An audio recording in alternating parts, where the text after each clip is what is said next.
जय हिंद साथियों। वेलकम है आपका द करियर प्लानेट पर। ईएसआई मेंस के एग्ज़ाम तो हो चुके हैं, अभी फाइनल आंसर की तो इसका दिया नहीं जाता है, लेकिन कुछ क्वेश्चन यहाँ पर विवादित हैं। अलग अलग लोग इसके अलग अलग जवाब बताते हैं। तो इसी में मेरे भी कुछ प्रश्न हैं और शायद आप लोग के भी होंगे, तो उन्हीं के बारे में एक छोटी सी डिस्कशन यहाँ पर हम करने वाले हैं। चूँकि ये विवादित प्रश्न है तो कहा सुनी में सबसे थोड़ा बहुत तो गलती हो ही जाती है, और हमने तो कुछ आसान क्वेश्चन भी गलती किया है। तो चलिए सबसे पहले उसे देखते हैं और फिर आगे भी अलग अलग बातें जो हम लोग करने वाले हैं उसको करते हैं।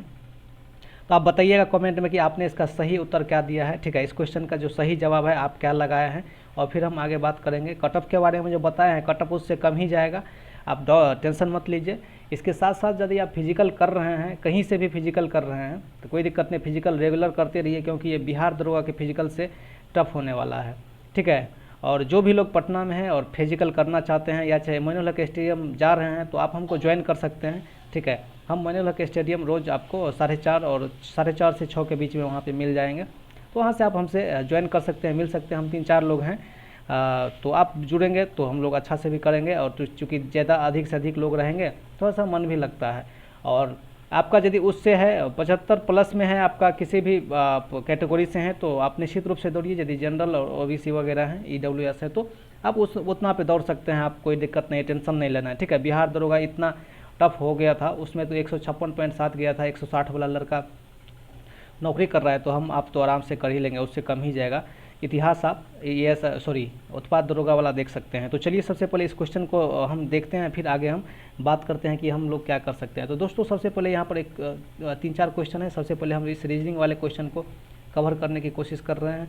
ठीक है, ये रीजनिंग वाला क्वेश्चन है। इस रीजनिंग वाले क्वेश्चन में बहुत सारे लोग अलग अलग चीज़ के मार के आए हैं। ठीक है, सबसे पहले यहाँ पर दिया गया था कि ये जो रीजनिंग है, ये जो कागज़ है, सबसे पहले इस कागज़ को क्या है, दो अलग अलग पार्ट में बांट दिया गया है। आप अपना क्वेश्चन निश्चित रूप से बताइएगा, और कमेंट में ये भी बताइएगा क्या सही में यही क्वेश्चन था, या हो सकता है कि हम भी थोड़ा बहुत मिस कर सकते हैं। ठीक है, तो यहाँ पर बहुत सारे लोगों का कहना है कि ये जो है पहले इसको आधा में मोड़ दिया गया, फिर आधा वाला पार्ट को 3 भाग में बांट दिया गया। ठीक है, 3 भाग में बांट दिया गया, लेकिन मेरे हिसाब से इसको एक भाग में और 4 भाग में बांटा गया, तभी तो कुछ इस प्रकार का आकृति बना था, तभी तो बना था। ठीक है, वैसे तो हम इस क्वेश्चन को नेगेटिव मान लिए, जिसके कारण मेरा अब कुल गलत प्रश्नों की संख्या जो है 16 या 17 चल गई है। ठीक है, 16 या 17 टोटल हमने 97 क्वेश्चन अटैम्प्ट किए थे, 97 में 17 जो है गलत है। ठीक है, मेरे हिसाब से इस क्वेश्चन को भी और भी बताएंगे किन किन क्वेश्चन को हमने गलत किया है, जिसमें हमको थोड़ा भी डाउट है उसको हमने सम्मिलित कर लिया। अब उतना होने के बाद मान के चलिए उसको 3 पार्ट में मोड़ेंगे तो कुछ इस प्रकार से ये मुड़ेगा नहीं। ठीक है, लेकिन जब उसको 4 पार्ट में मोड़ते हैं तो कुछ इस प्रकार से ये मुड़ जाता है, और फाइनली तभी तो कुछ इस प्रकार को हम इसको बराबर भागों में बांटेंगे, और जितना पार्ट इतना है उतना ये ठीक पार्ट इतना और पार्ट बढ़ जाएगा। ठीक है, तब तो ये 4 पार्ट में बटेगा, और फाइनली यहाँ से आधा हो जाएगा, इस आधा का आधा होगा। और यही बात यहाँ पे बोला जा रहा था ऊपर में कि कुछ इस प्रकार से है, खोल दिया और इस दोनों साइड में कट लगा दिए। ठीक है, तो मान के चलिए अब यदि हम यहाँ पर कट लगाते हैं, 1 मिनट, और दूसरा कलर हम यहाँ से चेंज कर ले रहे हैं। मान के चलिए यहाँ पर कट लगाते हैं, यहाँ पर कट लगाते हैं, तो ये वाला जो पार्ट है, यही वाला पार्ट तो मुड़कर यहाँ भी आया हुआ है। ठीक है, यही वाला पार्ट यहाँ भी मुड़कर आया है। ठीक है, इसीलिए यहाँ पर जैसे आकृति बन रहा है यहाँ पर ठीक उसी प्रकार यहाँ भी आकृति बनेगा। ठीक है, यही इसी डिजाइन का आकृति दोनों साइड में मिलेगा, बन जाएगा। ठीक, अब जब ये दोनों साइड में मिलेगा तो कहीं न कहीं ये वाला चीज़ यहाँ पे भी आएगा, ये वाला चीज़ यहाँ पे भी आएगा, और ये वाला चीज़ यहाँ मिल के एक कंप्लीट सर्किल देगा। ठीक इसी प्रकार चूँकि 4 भाग में बटा हुआ था, तो यहाँ पे भी कंप्लीट सर्किल, यहाँ पे भी कंप्लीट सर्किल, और कुछ इस प्रकार से ये आकृति बनेगा, जो कि आकृति ये ऐसा है। ठीक है, नीचे में थोड़ा सा फोटो में कट गया है, कुछ इस प्रकार का आकृति है।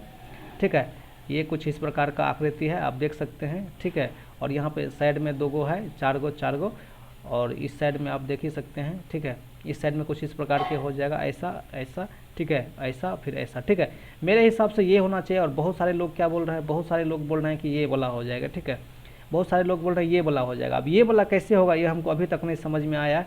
जब इसको हम 3 पार्ट में मोड़ेंगे तभी जो है ये वाला संभव है, नहीं तो इसमें 1 0 और होना चाहिए, ऊपर नीचे कुल 4 शून्यों की संख्या यहाँ पर 4 होनी चाहिए। ठीक है, तो आप देख सकते हैं और समझ सकते हैं, ये मतलब ये क्वेश्चन मेरे हिसाब से विवाद में है, इसको हमने गलत क्वेश्चन की कैटेगरी में रखा था। तो अब हम आते हैं यहाँ पर कुछ और भी जो क्वेश्चन है। ठीक है, उस क्वेश्चन को लेकर देखिए, एक जो क्वेश्चन है यहाँ पर जो सबसे ही विवादित क्वेश्चन है कि इसरो का जो शैक्षणिक केंद्र है, एकेडमिक सेंटर है, ठीक है, वो कहाँ पर है। तो ये कर्नाटक में, जो हम कर्नाटक लगा के आए हुए थे, लेकिन जब हमने आप लोग को क्वेश्चन बताया होगा तो इस क्वेश्चन को हमने नेगेटिव माना था, ठीक है, कि मतलब नहीं ये मेरा गलत हो गया। लेकिन अभी जब बहुत ही प्रोमिनेंट चैनल वगैरह से सर्च के, वैसे तो गूगल में जब सर्च करते हैं तो ये जानकारी नहीं देता है, लेकिन यहाँ से ये कर्नाटक ही इसका अभी तक सही जवाब हो रहा है। और ये ग्रैंड ट्रंक मार्क, ये तो सड़क से है, लेकिन ये जो बिग ट्रंक मार्क है, BAG बिग ट्रंक मार्क, ये जल मार्ग से, ये क्वेश्चन मेरा गलत हो गया था। आप लोग बताइएगा कि आपने क्या लगा के आया था। और राज्यपाल का जो विशेषाधिकार था, देखिए अब तो क्वेश्चन एग्जामिनेशन का भी 4 से 5 दिन हो गया है, तो उसमें हमने ए लगा के आया हुआ है, जिसमें राज्यपाल को संसदीय विशेषाधिकार प्राप्त है। लेकिन बहुत सारे लोग सी लगा रहे हैं।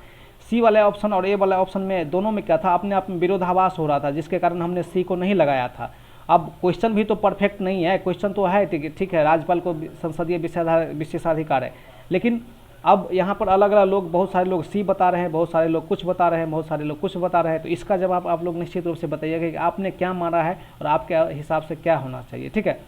एक क्वेश्चन और था कि हाई कोर्ट का जुरिस्डिक्शन वाला, ठीक है, इसका भी अलग अलग लोग अलग अलग बातें बोल रहे हैं, बहुत सारे लोग। हमने इसमें क्या लगा के आए हैं कि हमने ये लगा के आया है कि अनुच्छेद 137 बोलता है कि न्यायिक पुनरावरीक्षण, ठीक है, पुनरीक्षण जो बोलते हैं न्यायिक पुनरीक्षण 137 के अनुसार वो हाई कोर्ट के पास नहीं है, ठीक है। ये सोच के हम 100 जो न्यायिक पुनरीक्षण है ये सोच के हम मारे हैं। बाद बाकी अपीलीय क्षेत्र तो है ही, अपील वाला तो है ही। बहुत सारे लोग इसमें बोलते हैं कि सलाहकार नहीं है, ठीक है, सलाहकार वाला जो है जो 143 है, 143 ये सोच के मारे हैं कि सलाहकार अर्थात 143 बोलता है कि राष्ट्रपति को ये अधिकार है कि वो सुप्रीम कोर्ट से सलाह मांग सकता है, लेकिन ऐसा जो इसमें नहीं है, हाई कोर्ट में नहीं है, ठीक है। तो मेरे हिसाब से अभी भी जो है ये न्यायिक पुनरीक्षण होना चाहिए, जो कि 137 में है।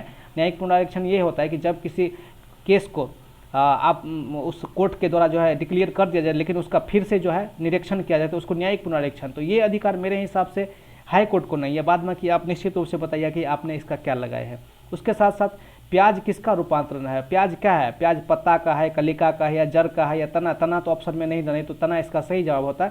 तो यहाँ पर देखिए प्याज जो है ना, यहाँ पर बहुत सारे जो VIP बाबू सब हैं, बहुत बड़े बड़े लोग हैं, इसमें जो है पत्ता लगा के हैं, तो जो कि मेरे आप लोग के अनुसार मेरा गलत है, हमने इसमें कलिका लगा के आए हैं और इसका तो सही जवाब तना होगा। अब आयोग क्या दे रही है, तना दे रही है, कलिका दे रही है, पत्ता से कैसे होगा ये चीज़ हमको नहीं समझ में आ रहा है, ठीक है। तो आप लोग बताइएगा कि आपने इसका क्या लगाया है, इसका सही जवाब क्या होने वाला है, और इसको हमने गलत क्वेश्चन के कैटेगरी में डाल दिया है, ठीक है। ठीक उसी प्रकार एक क्वेश्चन और है क्वाड्रेट वाला, ठीक है। ये क्वाड्रेट वाला भी क्वेश्चन बहुत सारे लोगों को जान मारा है, बहुत सारे लोग फेल्सपार मार रहे हैं, जो कि गलत है, ठीक है। आप पूरे पृथ्वी के भूप्रपट्टी में, आप पृथ्वी जहाँ से रह रहे हैं ठीक उससे नीचे 30 किलोमीटर या 50 किलोमीटर के डिस्टेंस में जाते हैं, उसको हम लोग भूप्रपट्टी बोलते हैं, ठीक है। उस भूप्रपट्टी में सबसे ज़्यादा क्वाड्रेट पाया जाता है, न कि फेल्सपार। ऐसा कोई भी कहीं भी किसी भी किताब में नहीं लिखा, आप गूगल में भी सर्च कर सकते हैं तो नहीं दिया हुआ है, ठीक है। इसीलिए इसका सही जवाब क्वाड्रेट, और क्वाड्रेट क्या होता है, कैल्शियम कार्बोनेट का ही ये थोड़ा सा विकसित रूप है, ठीक है। तो इसीलिए क्वाड्रेट इसका सही जवाब होगा, जो कि सही हमको लगता है। आप बताइएगा कि आपने इसका क्या लगा के आया है, ठीक है। उसके बाद ये गर्त आवास वाला तो सबको पता है, ठीक है। उसके बाद जो भारत का सबसे प्राचीन भारत का प्रथम पुरापाषाण स्थल कौन सा है, ये पल्लावरम है, ये कहाँ पर है, तो ये मद्रास इसमें है। ये दोनों क्वेश्चन मेरा गलत हो गया, ठीक है। बाद में कि आप लोग देख लीजिएगा, ठीक है। इस प्रकार से मेरा दोस्तों जो है 100 मेरा थोड़ा सा क्वेश्चन यहाँ पर अंक की संख्या कम हो गई है, लेकिन उतना भी कम नहीं हो गया कि जिससे हम उम्मीद नहीं रख सकते हैं, ठीक है। तो हमने 97 क्वेश्चन बनाया था, जिसमें मेरा अभी तक 17 क्वेश्चन गलत हो रहे हैं। इस अभी तक के हिसाब से हमने उस सब क्वेश्चन को कम कर दिया है, ठीक है। तो मेरा 80 मतलब अभी आ रहा है, इसको जब 2 से गुना करेंगे तो 160 देगा, और 17 को 2 से गुना करेंगे 3.2 देगा, ठीक है। तो 3.4 देगा। तो फाइनली मेरा जो है 155.6 के आसपास जो है आ रहा है। और आप लोग का कितना आ रहा है, और आप लोग कहाँ से फिजिकल कर रहे हैं, यदि इतना इस रेंज में आपका भी आ रहा है तो निश्चित रूप से आप लोग बताइए कमेंट में। और पटना में हैं तो निश्चित रूप से चलिए हम लोग साथ में मिल के करते हैं कुछ। बाय द वे क्या पता नौकरी हम लोग को लग जाए, तो हम लोग कहीं ना कहीं सेट हो जाए और इस पढ़ाई लिखाई से कुछ दूर चल जाए। तो चलिए दोस्तों, बहुत बहुत धन्यवाद आप सभी का।